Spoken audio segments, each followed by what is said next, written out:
Asa Rich, how you doing? My name is Bill. I have a question about using AWeber.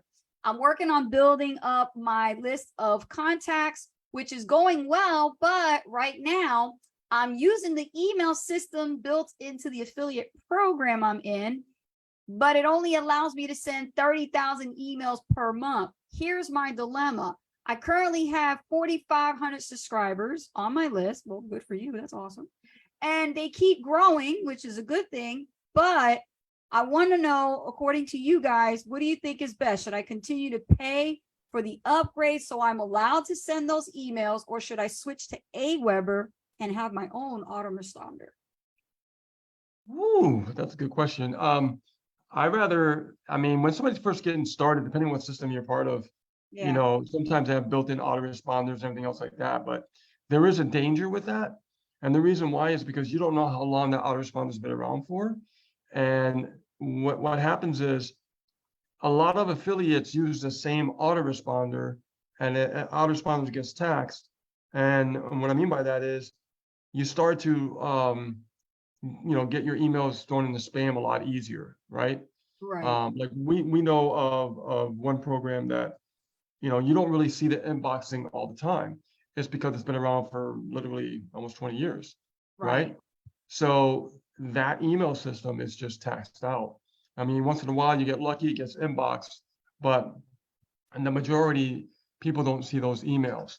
So it's always important to have your own autoresponder with your own domain name, and to have your own, you know, private email with your domain name attached to it, because that's separate from anybody else. And that helps you get more inboxing and get more results and get more visibility with your autoresponder when you're sending out broadcasts.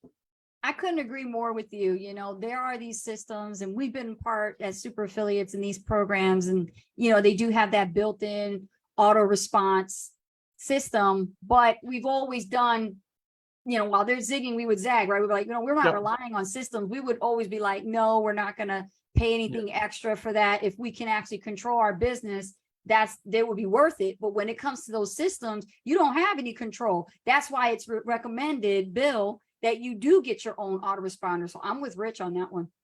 Yeah, get your own autoresponder. You know, you're gonna be thankful that you did.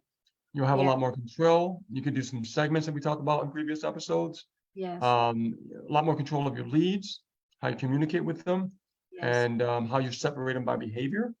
So if there's people that are not opening your emails, why are you bother even talking to them, right? Those could be like the non-openers. You know what I mean? Those are non-openers that you could just delete after a while. You know what I mean? So there's, like I said, there's more control that you have with an autoresponder with your own domain name, where you could follow up and do broadcasting and get more, you know, visibility. That's what it's all about.